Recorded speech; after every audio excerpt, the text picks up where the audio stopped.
All right, so on the channel, you've heard me say before, I jokingly have an OCD disorder, which should be CDO. That way it's alphabetically correct. And I like things that are easy, and I like things that are very repeatable. So what we did, we went out and we get these magnets, and they basically stick right to the back of the forks. And we have like a drawstring that comes down with a weight on it, just so we can easily reproduce that same height every time. So let me flip the camera around and I'll show you just what I'm talking about. All right, just in case you couldn't see it in the other camera view, this is a 2 5/8 magnetic flag holder. Basically, if you see like the wide loads going down the road, this is what they're using to hold those orange mesh flags on the side of like a wide load on a lowboy. And what we use them for is holding our string with a weight on it, because I just stick it right to the pallet forks. So basically, this little gap here is about 2 inches. I like 70 inches to go from the top of the fork to level ground. And then with this magnet string and the weight, every time I go to pick up the bag, as soon as that weight just about touches the ground, I know that I'm right at my proper 70-inch bag height or fork height for the bags. Because the secret here is, if you can't get a good straight pull on these sides, you know, if this waffles back and forth at all and it's not a taut straight line, the bags are going to lean. They're not going to be as stable on the pallet as what they should be. If you do it like at 69 or 68 inches, you're losing capacity in the bag. If you go to like 72 or 74, then the bottom of the bag down here will round out and it kind of gets Humpty Dumpty on the pallet.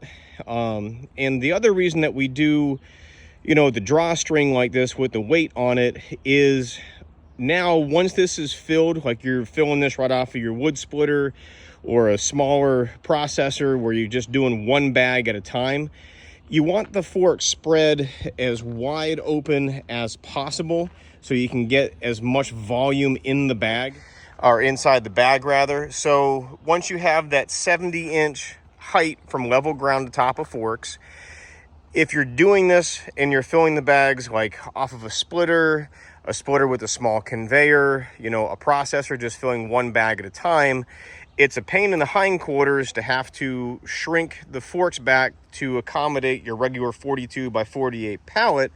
So what this allows is basically all you have to do is just pick this up to 3 or 4 inches, get over top of the pallet, set it back down, back the forks out, and then you already have, you know, your dimension there for your height with the string and the weight.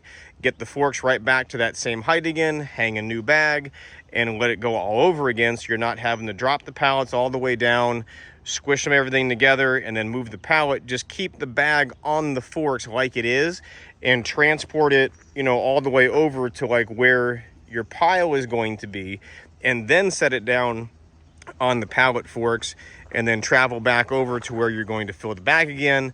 And that way it saves one step, you know, from shrinking the forks back together again. And then you get that consistent vertical height because you have the magnet string and the weight. So let me see if I can set the tripod up here quick and I'll show you just what I'm talking about.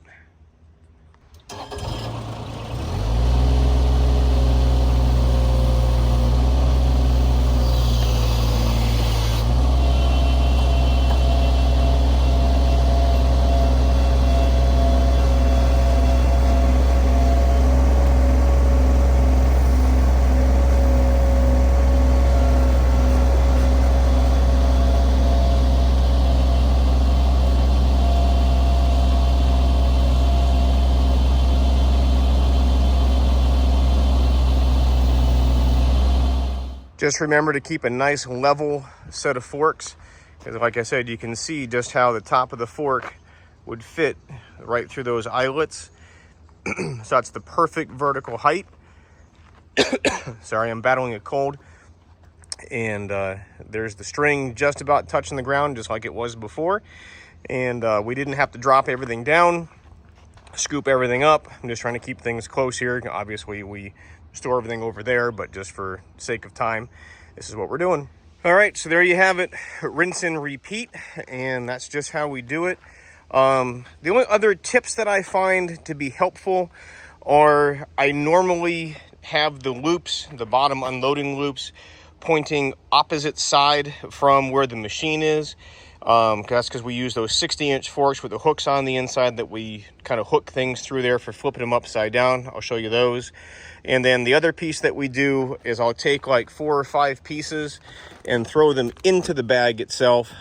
Just that way you have the corners kind of pushed out and one in the middle, and just kind of helps for tossing things in. That way it doesn't quite bounce around, you know, a whole bunch.